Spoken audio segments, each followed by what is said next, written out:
নমস্কার, আমি দিদির ইচ্ছে থেকে দিদি আবারও বহুদিন বাদে তোমাদের সামনে এলাম। আসলে মাঝখানে আমি একটু অসুস্থ হয়ে গিয়েছিলাম। আমি আমার দাঁত তুলেছিলাম আর কি, তো সেই কারণে আমি কথা বলতে পারছিলাম না, যার কারণে তোমাদের সাথেও আর কি আমি আসতে পারছিলাম না। এখন আমি ঠিকঠাকই আছি, আশা করছি তোমরা সবাই খুব ভালো আছো। তো চলো, আজকে যদিও করিনি, এটা অনেক কদিন আগেই আমি করে রেখেছিলাম, তো তোমাদের সাথে শেয়ার করতে পারছিলাম না। আজকে পুরোটাই তোমাদেরকে দেখাচ্ছি। আমি করেছিলাম কদিন আগে কাঁঠাল মেটে, তার সাথে কিন্তু আলুও ছিল। আলু দিয়ে কাঁঠাল মেটের একটা আমি ওই রসা মতো বানিয়েছিলাম। তো তার জন্য আমি প্রথমে ফাইন করে কাঁঠালটাকে কেটে আমি একটু জলে নুন দিয়ে সেদ্ধ করে নিয়েছি। আলুগুলোকে একটু হালকা করে সেদ্ধ করেছি। তারপরে আমি কড়াইতে তেজপাতা, গোটা গরম মশলা আর তার সাথে সামান্য একটুখানি জিরে দিয়ে আমি ওই কাঁঠালগুলোকে ভাজতে বসিয়ে দিয়েছি।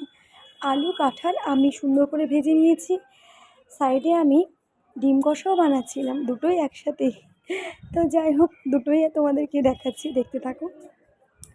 আর তার ফাঁকে আমি মেটেটাকে ধুয়ে নিয়ে পরিষ্কার করে সেটাকেও ভেজে নিয়েছি। তো সব কিছু আমার সুন্দর করে লাল করে ভাজা হয়ে যাওয়ার পরে আমি তাতে মশলা অ্যাড করেছি।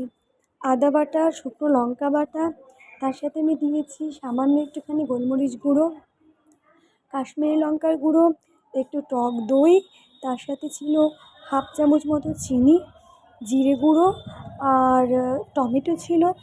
এই আর কি নর্মালি যে মশলাগুলো বাড়িতে থাকে সেগুলো দিয়েই আমি সুন্দর করে কষিয়ে নিয়েছি। তারপরে কষিয়ে নিয়ে আমি যখন প্রায় দেখলাম কাঁঠালটা সেদ্ধ হয়ে গেছে, ঠিক তার আগ মুহূর্ত দিয়ে আমি মেটেগুলোকে দিয়ে দিয়েছি। তারপরে সুন্দর করে কষিয়ে নিয়ে আমি কাঁঠাল মেটের রেসিপিটা বানিয়ে নিয়েছি। তো আমি জানি তোমরা অনেকেই হয়তো এরকম করে বানাও, বা অনেকেই আমার থেকে আরও ভালোভাবে বানাও। এক একজন এক এক রকম করে বানায়। তবে কি বলো তো, আমরা যেহেতু গরম মশলাটা খাই না, সেই কারণে ফোড়নে সামান্য একটুখানি দিয়েছি। আর গরম মশলার গুঁড়ো তো একেবারেই আমার বাড়িতে চলে না।